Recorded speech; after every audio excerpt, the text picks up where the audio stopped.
एनआयएडीजी सदानंद दाते आणि वरिष्ठ अधिकाऱ्यांनी बैसरण घटनास्थळावर तब्बल 3 तास पाहणी केली। प्रत्यक्षदर्शींना घेऊन एनआयए पथकाकडून बैसरण रॅलीमध्ये आढावा घेण्यात आला।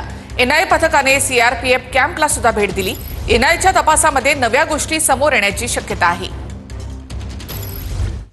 एनआयएचे डीजी सदानंद दाते पाहणी करण्यासाठी पहलगाममध्ये। सदानंद दातेंकडून बैसरण घाटीतील हल्ल्याच्या ठिकाणची पाहणी।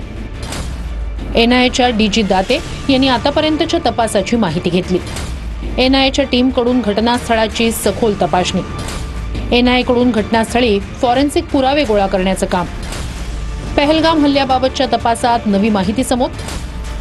हल्ल्याच्या 2 दिवस आधी दहशतवादी बैसरण व्हॅलीत पोहोचले होते। 180 पेक्षा जास्त स्थानिकांची एनआयएकडून कसून चौकशी।